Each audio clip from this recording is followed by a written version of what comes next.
warahmatullahi wabarakatuh. Perkenalkan, nama saya Ade Melatu Jaman. Saya seorang mahasiswa dari Universitas Muhammadiyah Tasikmalaya. Program studi S1 Pendidikan Guru Sekolah Dasar. Dalam video kali ini saya akan membahas sebuah materi, yaitu kebijakan pendidikan karakter dalam meminimalisir kenakalan remaja. Pendidikan merupakan salah satu tombak untuk berkembangnya suatu negara, untuk menciptakan para penerus generasi menjadi lebih baik lagi, yang memiliki intelektual yang tinggi agar dapat membangun bangsa menjadi bangsa yang kokoh. Pendidikan menjadi salah satu kunci dalam mencapai tujuan negara yang adil dan damai. Pendidikan dapat memberikan perubahan yang positif untuk negara itu sendiri, sehingga mencapai tujuan dalam negara itu sendiri. Pelaksanaan pendidikan di Indonesia belum dikatakan berkembang, karena mutu pendidikan di Indonesia masih di bawah negara-negara yang memiliki kualitas pendidikan yang unggul.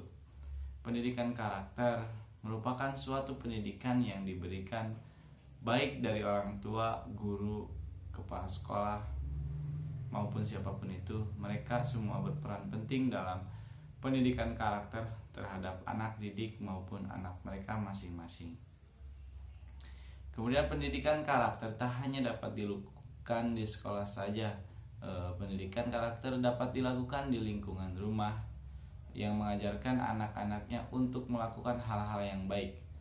Apalagi saat ini sering terlihat di media sosial atau banyak berita yang melakukan kekerasan timbul sekarang ini, seperti halnya kekerasan seksual, penyebaran narkoba, tawuran, kenakalan remaja. Ini sering ditimbulkan oleh faktor lingkungan mereka yang sering melenceng dari pendidikan karakter yang mereka dapatkan, sehingga perilaku mereka mengikuti lingkungan mereka yang merupakan penyimpangan dari hal-hal yang telah diajarkan. Jika lingkungan hidup mereka pun yang mendukung mereka untuk menyimpang pendidikan karakter yang telah diajarkan, apalagi di usia seperti ini, kenakalan remaja itu masih mencari diri mereka, yakni mengusik ketenangan orang lain. Terus kenakalan sering yang dilakukan oleh para remaja, yakni sering pulang larut malam dengan suara motor-motor yang kencang, minum-minuman, menggunakan obat-obat terlarang, seks bebas, tawuran. Banyak merugikan dirinya sendiri, keluarga maupun orang lain, semuanya itu. Definisi kebijakan pendidikan seringkali diterjemahkan sebagai politik aturan, keputusan undang-undang, peraturan, konvensi, kesepemahaman, dan rencana strategis lainnya.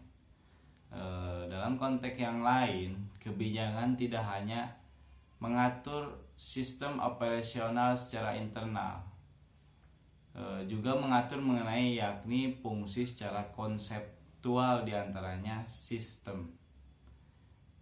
Di samping dijelaskan mengenai kebijakan, yakni salah satunya bidang pendidikan, yang sekarang akan dielaborasikan dengan konsep kebijakan pendidikan yang dapat dimaknai dengan dua makna, yaitu kebijakan pendidikan sebagai kebijakan publik.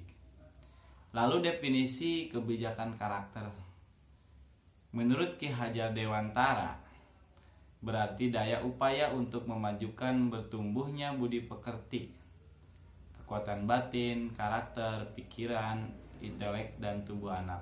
Selaras dengan dunianya, pengertian yang terdapat dalam Dictionary of Education mengemukakan bahwa pendidikan ialah proses di mana mengembangkan kemampuan sikap dan bentuk-bentuk tingkah laku lainnya di dalam masyarakat di mana ia hidup. Kemudian tujuan pendidikan karakter. Menurut Darmayanti Juhdi, berpendapat bahwa mengajarkan nilai-nilai tradisional tertentu, nilai-nilai yang diterima secara luas sebagai landasan perilaku yang baik dan bertanggung jawab. Kemudian nilai-nilai ini digambarkan sebagai perilaku moral. Proses pembelajaran karakter lebih diarahkan pada aspek penguat pengetahuan, keterampilan dan pengetahuan dan perilaku. Muhammad Haitami Salim berpendapat tujuan pendidikan karakter adalah membangun kepribadian dan budi pekerti yang luhur sebagai modal dasar dalam kehidupan di tengah masyarakat. Baik sebagai umat beragama maupun dalam kehidupan berbangsa dan bernegara. Kemudian nilai-nilai pendidikan karakter.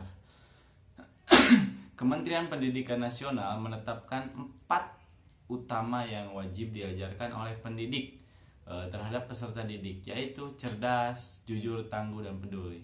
Yang kemudian pada tahun 2011 semua tingkat pendidikan di Indonesia mulai menyisipkan pendidikan karakter dalam proses pembelajaran.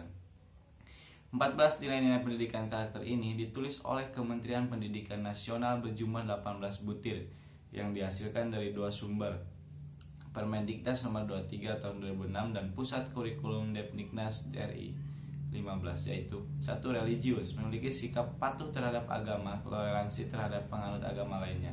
Kemudian jujur, dapat dipercaya ucapan, tindakan, dan pekerjaannya. Lalu toleransi, menghargai setiap perbedaan baik agama, suku, etnis, warna kulit, pendapat. Kemudian nilai disiplin, kemudian kerja keras, tidak mudah menyerah dalam hal yang dilakukan.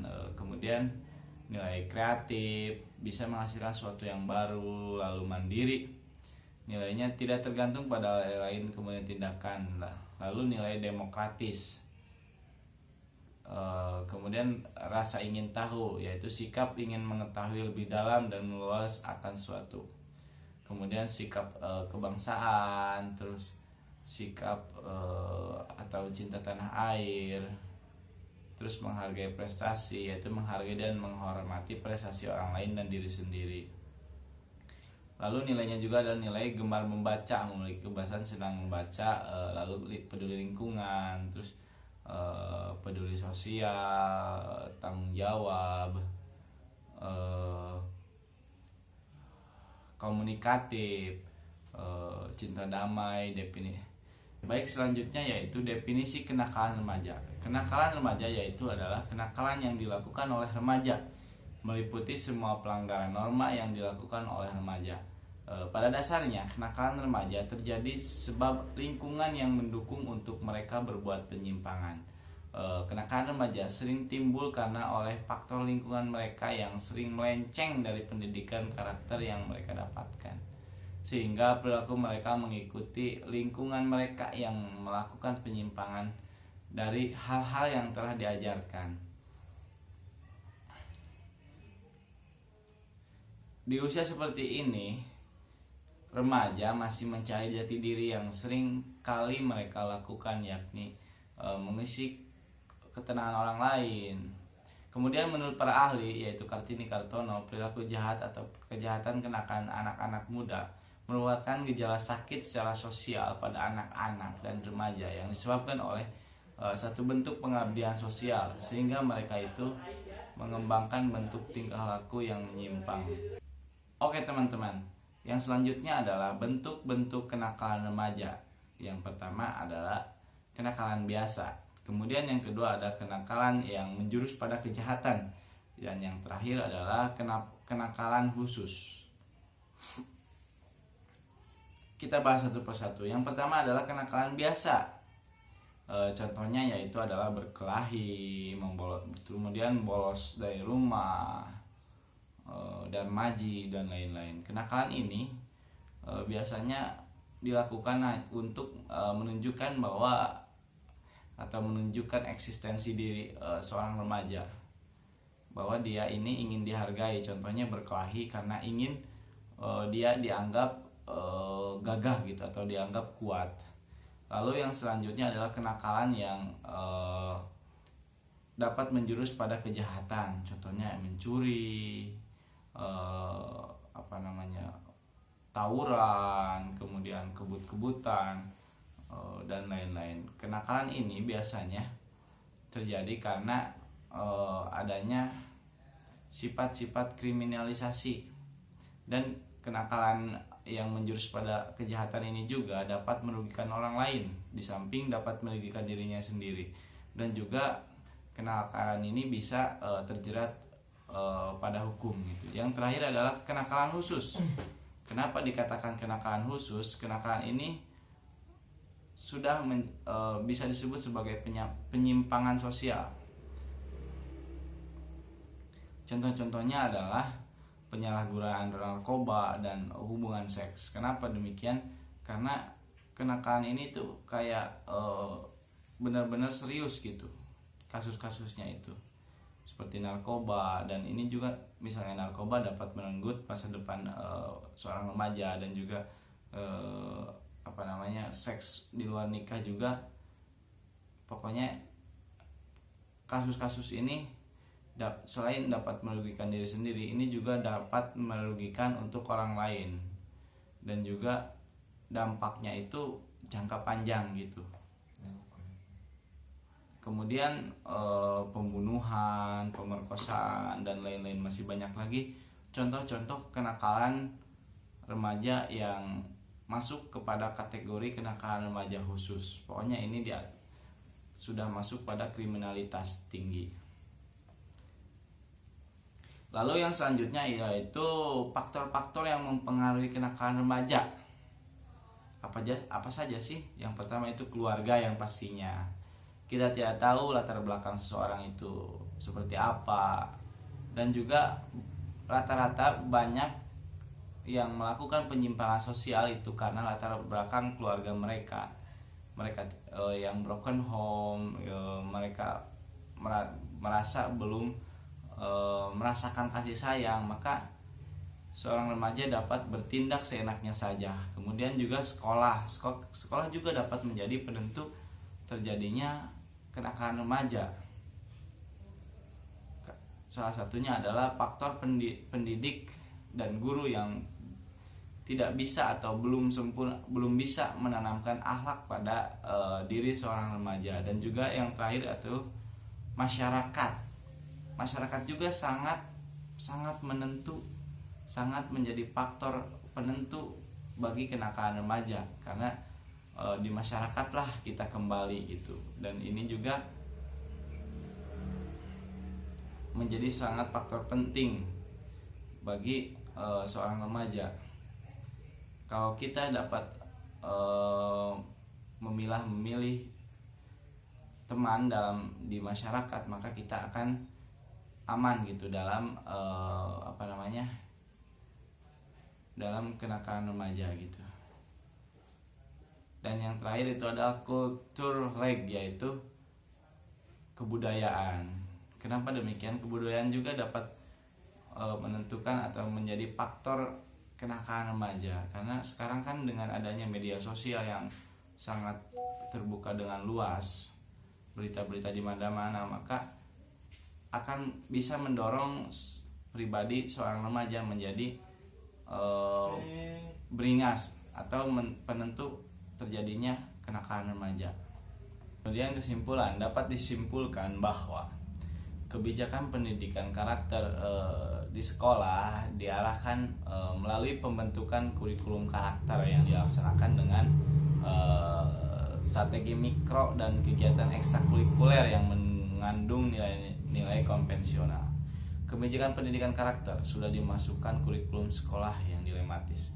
Penerapan pendidikan karakter akan memberikan hasil yang maksimal ketika pendidikan karakter searah dengan pendidikan agama, di mana pendidikan karakter yang telah dikemas dalam nilai-nilai juga mengandung nilai-nilai keagamaan. Kebijakan pendidikan karakter adalah sebuah strategi yang bersifat praktek dan konkret, bukan sebuah strategi teoritis yang tentu tidak berdampak langsung terhadap siswa karakter siswa. Kenakalan remaja, di mana anak di masa pubertas masih mencari jati diri dengan melakukan perbuatan yang mereka anggap pantas untuk dilakukan, di mana mereka sering membuat keresahan para masyarakat, seperti halnya pulang larut malam, minum minuman keras, mengkonsumsi obat terlarang, kekerasan seksual terhadap lawan jenis, di mana hal yang mereka lakukan itu membuat ruginya diri sendiri, keluarga, dan masyarakat. Maka di usia remaja, anak seharusnya diberi lebih perhatian agar mereka tidak melakukan hal yang tidak sewajar mereka lakukan. Demikian materi yang saya dapat sampaikan, kurang lebihnya mohon maaf. Billahi fisabilil haq, fastabiqul khairat. Wassalamualaikum warahmatullahi wabarakatuh. Audio Jungle.